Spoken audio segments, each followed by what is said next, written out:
오늘 하루 행복하게 보내셨나요? 하시는 일들이 모두 술술 잘 풀려나가서 오늘 하루가 그 어떤 날들보다 즐거우셨길 바랍니다. 고생 많으셨습니다.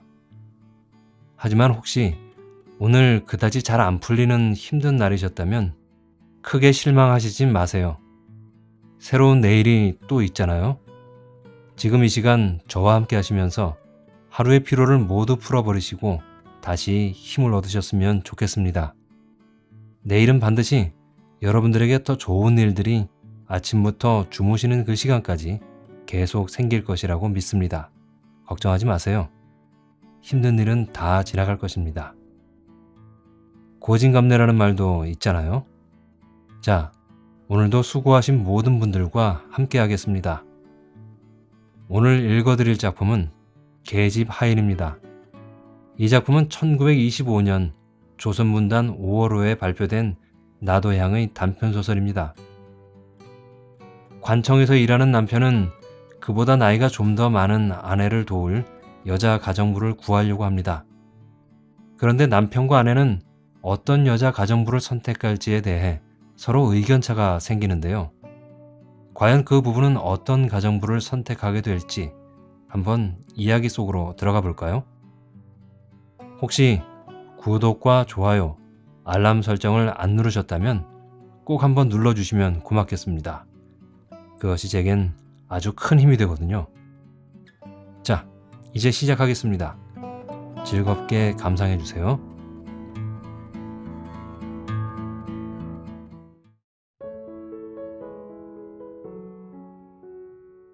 계집 하인, 나도향. 박영식은 관청 사무를 끝내고서 집에 돌아왔다. 얼굴빛이 조금 가무스름한데 노란빛이 돌며 멀리 세워놓고 보면 두 눈이 쑥 들어간 것처럼 보이도록 눈 가장자리가 가무스름한데 푸른빛이 섞였다. 어디로 보든지 호색하는 사람이 아니라고 할 수가 없는 30 내외의 청년이다. 문에 들어선 주인을 본 아내는 웃었는지 말았는지 눈으로 인사를 하고 모자와 웃옷을 받아서 의거리에 걸며 오늘 어째 이렇게 일찍 나오셨소? 하며 조금 꼬집어 뜯는 듯한 수작을 농담 비슷이 꺼낸다. 영식은 칼날을 떼면서 채경 앞에 서서 이르긴 뭐가 일러? 시간대로 나왔는데 하고 피곤한 듯이 약간 상을 찌푸렸다. 누가 퇴사 시간을 몰라서 하는 말이오? 그럼 오늘은 밤을 새고 들어오지를 않았으니까 말이에요. 영식의 아내는 구가정 부인으로 나이가 한두 살 위다. 거기다가 애를 여럿 낳고 또 시집살이를 어려서부터 한 탓으로 얼굴이 몹시 여윈데다가 몸에 병이 잦아서 영식에게 되면 아주머니 뻘이나 돼 보인다. 그런데다가 히스테리 기운이 있어 몹시 질투를 하는 성질이었다. 내가 언제든지 밤을 새우고 다녔어? 어쩌다 한번 그런 때가 있지. 어쩌다가 무엇이요? 나는 뻔뻔스러워서도 그런 말은 할 수가 없겠소. 무엇이 뻔뻔하단 말이오? 어제 저녁 하루밖에 더 새고 들어왔소? 무엇이요? 아이 기가 막혀. 그저께에는 새벽 5시에 들어왔죠. 또 지난번 공일날은 7시에나 들어오지 않으셨소? 영식은 싱긋 웃어 굴복한다는 뜻을 표하고도 그래도 버티어보느라고. 그때야 연회에서 늦어서 자연히 그렇게 되었지. 내가 일부러 그랬나? 저런 걸핏하면 연회니 하고 아무것도 모르는 구식 여자라고 속이겄다. 그렇지만 나는 못 속여요. 그 이튿날 당신 양복 주머니를 보니까 하이칼라 향수 냄새가 나는 여자 수건이 들었는데 그래? 허허, 수건이 있기로 그렇게 이상할 건 없지. 요릿집에서 기생의 수건을 술김에 넣고 온 게지. 이 말을 듣더니 주인 아내는 서랍을 와락 열더니 꽃봉투에 넣은 편지 한 장을 쑥 내놓으며 이것도 요릿집에서 술김에 넣어준 손수건이요? 자, 어서 오늘 저녁에는 이 편지한 여자에게 가서 밤이나 새고 오시오. 나같이 늙어빠진 년을 어떻게 당신같이 젊은이가 생각할 수 있겠소. 밥이나 짓고 빨래나 하지. 영식은 봉투를 물끄러미 보다가 상을 잠깐 찌푸리며 이게 어디서 왔소? 하며 피봉을 이리저리 뒤적거려 보았다. 주인 아내는 소리를 포달스럽게 툭 쏘아서 누가 아루? 그것을 날더러 물어본단 말이오. 저런 사내들은 능청맞단 말이야. 편지하라고 번지수 아르켜 줄 적은 언제고 지금 와서 시치미를 딱 대고 얼음얼음한다. 영식은 아무 말도 하기 싫다는 건 모양으로 입을 다물고 있다가 편지 보낸 사람의 주소와 이름이 없으니 누군 줄 알 수 있나? 속으로는 벌써 알아챈 것이 있으나 부인이 옆에서 감시를 하므로 어물어물하는 수작을 한다. 보내는 사람의 주소와 이름은 쓰지 않는 것을 보면 주소나 이름을 말할 것도 없이 안다는 뜻이 아니오? 어서 반갑거든 그대로 반갑다고 그래요. 다른 사연 있겠소? 오늘 밤에 오라는 것이겠지. 아따, 퍽도 그러네. 편지를 한두 장 받는 터가 아니오. 어떻게 안단 말이오? 하지만 누군지는 몰라도 남에게 편지를 하려면 자기의 이름과 주소를 쓰는 법이지. 아냐, 도로 우체통에 넣어버려. 하고 짐짓 화나는 체하고 편지를 뜯지도 않고 장머리에다 올려놓았다. 그것은 아내의 마음이 풀리면 슬그머니 갖다 보자는 수작이다. 왜 보시지를 않소? 어서 보고 가 보시구려. 내 혼자 집 보고 있을게. 서로 이렇게 찢고 까불다가 아내가 대관절 나는 혼자 살림살이는 참 못하겠소. 하고 주인의 약점을 주인지라 거침없이 요구가 나온다. 할멈이 간 후에 혼자 숱한 살림살이를 하자니까 사람이 죽겠구려. 왜 사람 하나를 얻으라니까 얻지 않고 그래? 사람이 어디 그렇게 입에 맞는 떡처럼 있어? 그래도 수소문하면 있겠지. 그런데 날이 이번에는 아내 쪽이 수그러지며 말소리가 공손해진다. 왜 그러우? 하는 영식의 얼굴에는 위험을 꾸몄다. 오늘 박주사 댁이 와서 사람 하나를 지시하마 하였는데 당장이라도 불러올 수 있다고. 자식도 없고 서방도 없는데 일을 썩 잘한대. 하며 주인을 타이르기에 전력을 다하다시피 한다. 나이는 얼마나 되었는데? 영식이 나이 묻는 것도 싫어서 나이는 아무렇거나 알아 무엇하시려? 아따, 나이 좀 물은 것이 잘못이란 말이오? 나이는 퍽 젊답니다. 자세히 물어보지는 않았으나 그렇지만 일도 잘하고 사람도 괜찮대. 나이 젊다는 것을 들은 영식은 비록 이상한 야심이 생긴 건 아니지만 쓸데없는 호기심이 생기어서 그러면 데려오구려. 월급은 전에 있던 노파와 똑같이 주겠지? 그렇지. 아내는 잠깐 주저주저 하더니 말할 듯 말 듯 하더니 급기야 입을 열어서 그런데요. 인물이 어떻게 생겼는지는 알 수 없으나 박주사댁 말을 들으면 인물 하나가 안 되었다고. 주인이 말을 듣더니 인물이 어떻기에? 하며 놀라는 듯이 아내를 본다. 그게 아니라 어려서 불에 뒤어 얼굴을 찍어맸다고요. 그럼 보기 싫을걸? 그래서 박주사댁도 보고서 쓰랴거든 쓰고 말랴거든 말라는데 얼굴이야 무슨 상관이 있어? 일만 잘하면 고만이지. 그렇지만 너무 보기 싫으면 어떻게 하오? 보기 싫어도 눈 있고 코 있겠지. 반쪽은 아닐 테니까. 하지만 안 됐어. 사람이란 인상이 나쁘면 못 써. 더구나 친구가 많이 다니는 우리 집에서 불쾌하게 보여서는 안 될걸.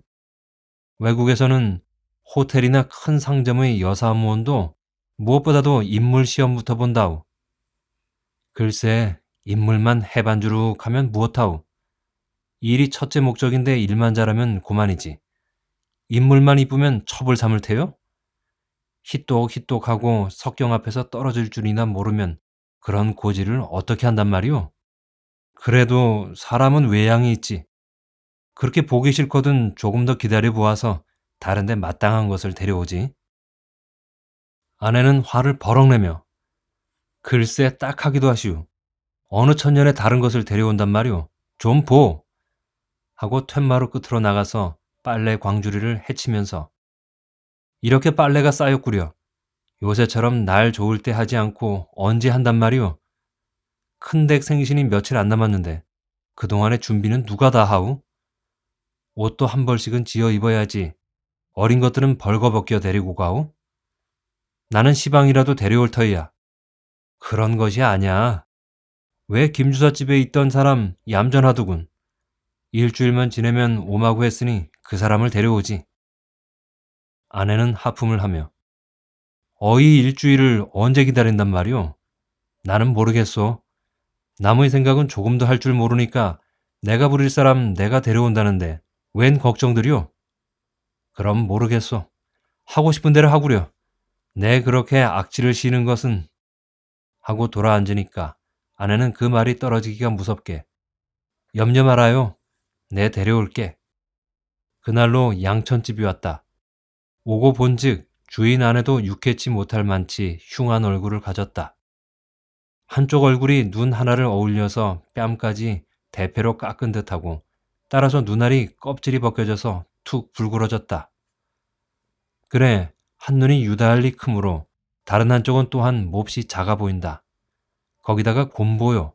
머리는 쥐가 뜯은 것처럼 군데군데 났다. 단 손이 크고 발이 크다.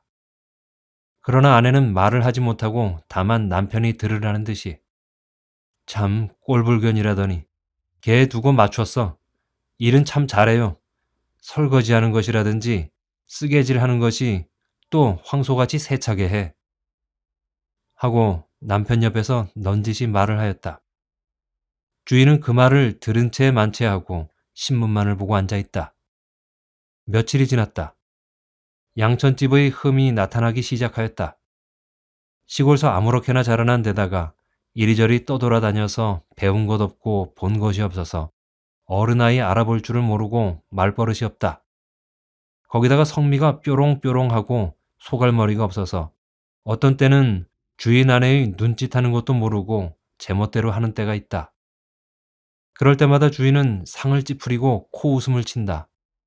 어떤 때는 통 내외하고 다니는 친구가 와서 보고 주인 귀에다 몰래 내보내게 못 쓰겠네. 첫째, 남볼성이 사나와 하며 권고를 한다. 그럴 때마다 주인은 나도 안 해. 하지만 온 지가 열흘도 못 된 것을 어떻게 내보내나?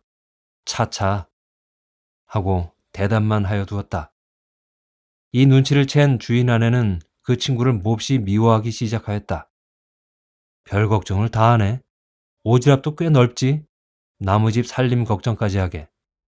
하며 옆에다 세워놓고 욕을 할 적이 있었다. 그럴 적마다 주인은 치밀어 올라오는 분을 참는다. 학교 다니는 12살 먹은 큰아들도 걸핏하면 찍어뱅이, 애꾸누니 하고 놀려먹는다. 그러면 그런 때마다 몽둥이찜이 내린다. 그것이 도화선이 되어 내외 쌈이 된다. 집안의 위험이 너무 없어 하고 남편이 호령을 하면 아내는 자식들이 너무 버릇없어 하고 대든다. 공연히 사람 하나 데려온 것이 집안을 불화하게 만들어 놓았다. 그러자 양천집에게 하루는 기별이 오기를 동서가 죽었는데 초상 볼 사람이 없으니 급히 와달라 하였다. 양천집은 황망히 그리로 갔다. 일을 하다 말고 갔으므로 주인 아내는 어쩔 줄을 몰랐다. 어떻든 속히 오라고 하기는 하였으나 한시가 애객한지라 혼자 걱정만 하고 있었다.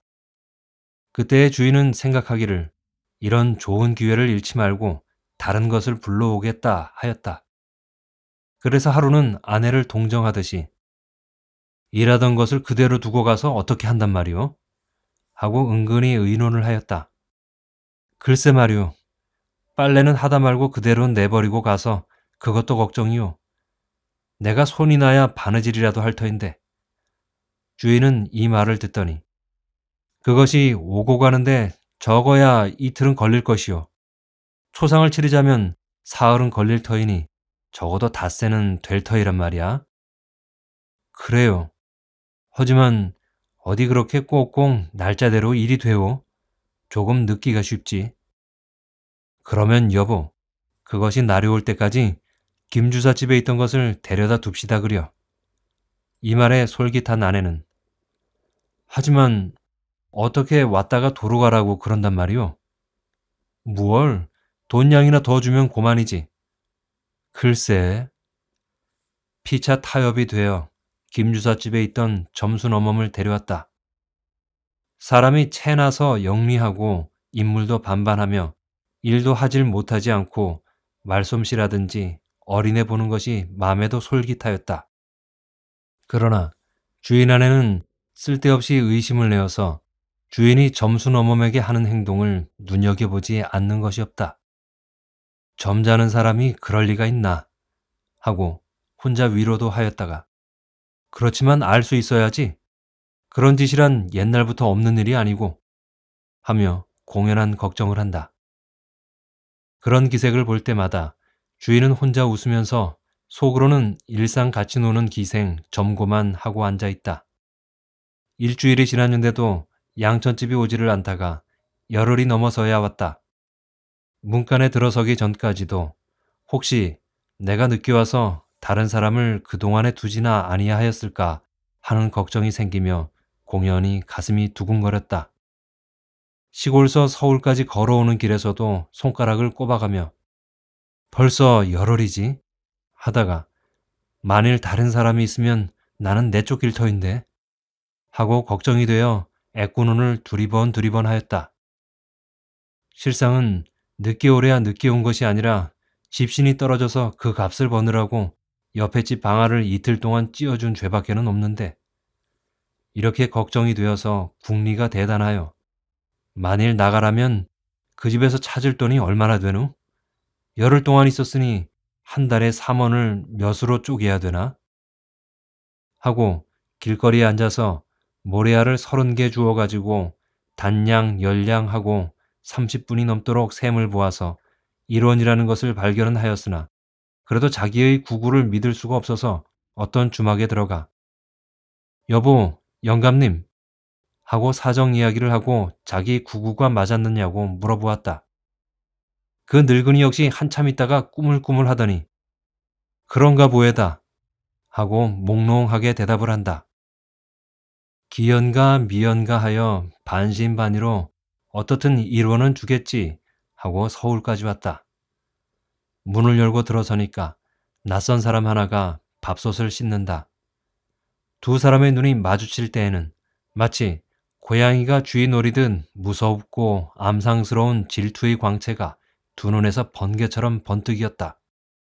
서로 자기의 지위와 자리를 빼앗기지 아니하려고 경계를 하였다. 어서 오게. 주인 아내가 나오며 왜 이렇게 늦었어? 하는 소리는 풀이 없고 쌀쌀한 듯하게 양천집 귀에 들렸다.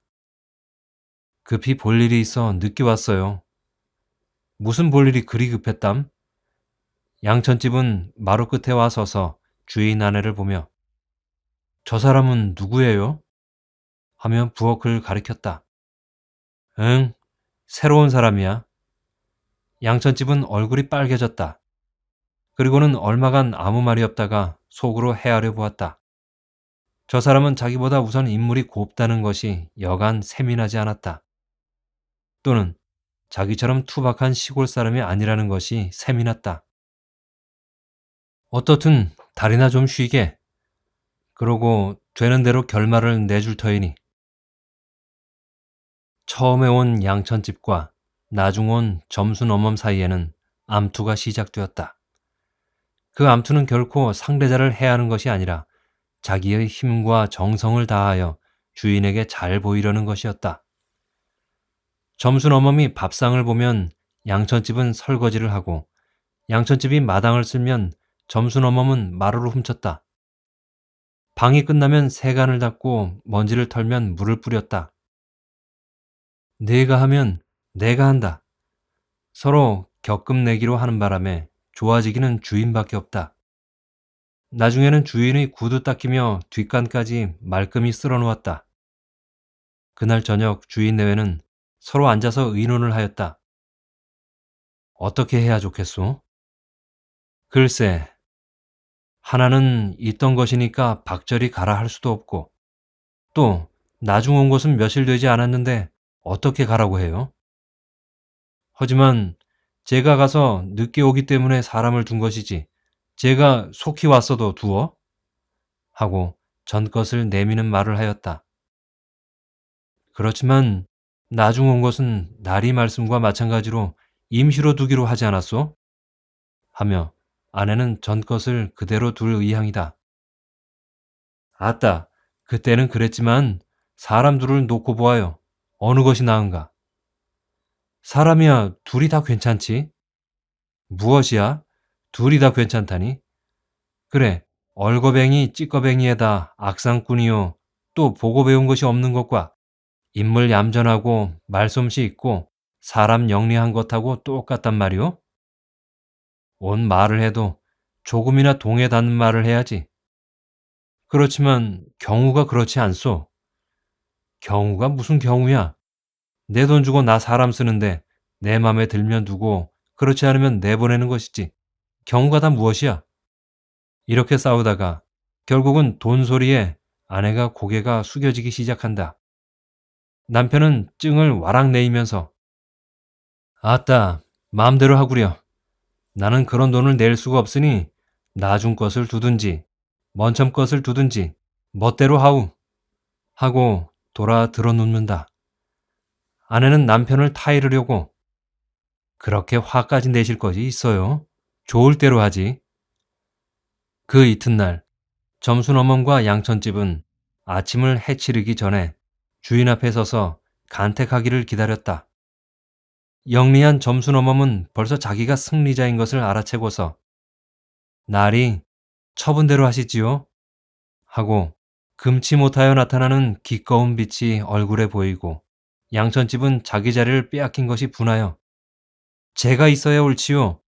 제가 다니러 간 새에 저 사람은 임시로 와 있었으니까요. 하고 잡았던 것을 빼앗기는 사람이 그것을 빼앗기지 않으려는 듯이 억지 겸 변명을 한다.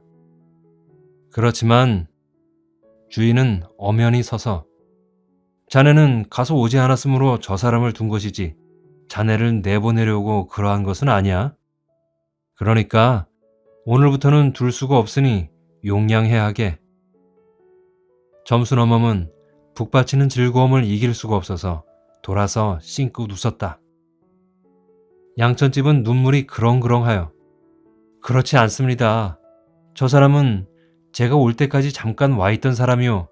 저는 처음부터 있었으니까요. 그러니 어쨌단 말이야. 나는 더 말할 수 없어. 하고 사랑으로 나갔다. 주인 아내도 하는 수 없다는 듯이 나리께서 그렇게 말씀을 하시니 나도 할 말이 없네. 짝짝이 눈에서 눈물이 흐르며 그는 마지막으로 힘있게 하는 소리가 그러면 제가 받을 돈이나 주세요. 하고 손을 내밀었다. 그것이야 그러지. 하고 아내는 돈 1원과 약간의 은전 몇 푼을 갖다 쥐어주며 자, 미안하니 신이나 한 켤레 사신께. 하고 양천집의 손에 돈이 놓일째 그는 눈물이 젖은 얼굴이 반갑고 좋은 마음에 실룩실룩하고 떨리더니 마음이 저기 풀리어 인사를 하고 문 밖으로 나갔다.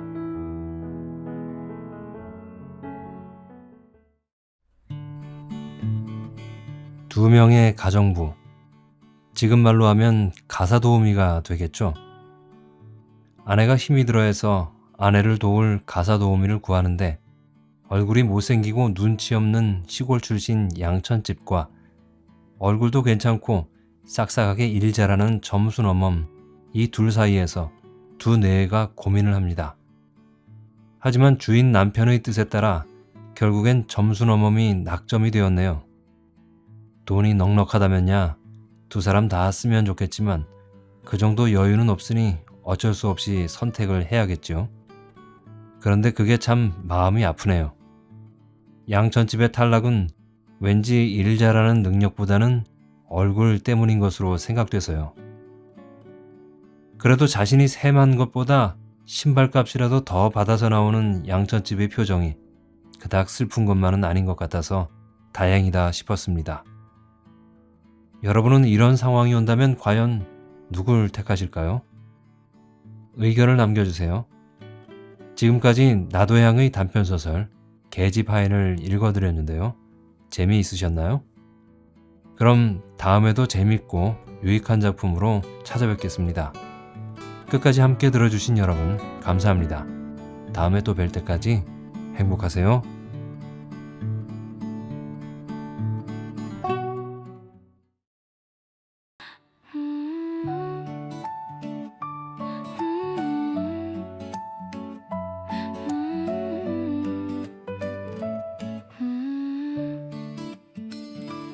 오늘은 날씨가 너무 좋아서 벚꽃을 보러 나갔어. 하얀 꽃잎이 바람에 날리고 어느새 봄이 왔나봐. 사람들 사이로 걸어가다가 문득 누군가와 눈이 마주쳤어. 그 남자가 내게 살짝 웃어줬어. 심장이 두근두근거려. 벚꽃보다 더 예쁜 미소에 나는 그만 반해버렸어. 두근두근 벚꽃 아래서 설레는 마음 숨길 수 없어. 랄랄라라 봄바람처럼 내 마음도 날아가. 두근두근 이 순간이 꿈만 같아 믿기지 않아. 랄랄라라 벚꽃처럼 내 마음 피어나. 이게 사랑일까? 이게 운명일까?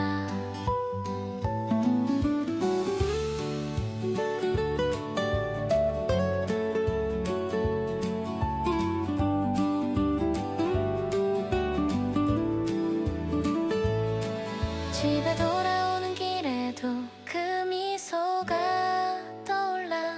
거울을 보며 웃어보다가 혼자서 얼굴이 빨개져.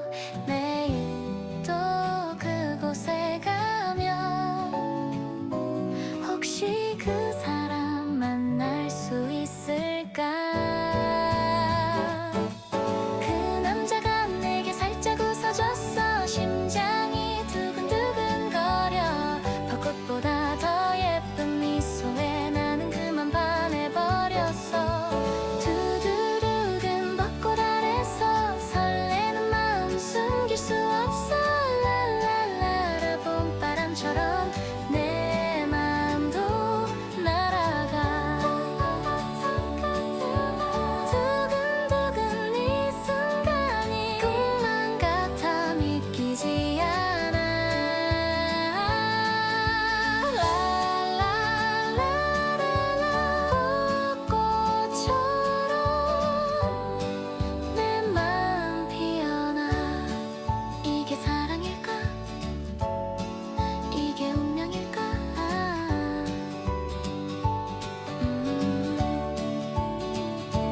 벚꽃은 금방 지겠지만 이 마음은 계속될 것 같아.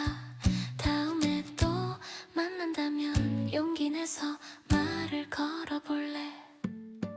그 남자가 내게 살짝 웃어줬어. 심장이 두근두근거려. 벚꽃보다 더 예쁜 미소에 나는 그만 반해버렸어. 두근두근 벚꽃 아래서 설레는 마음 숨길 수 없어.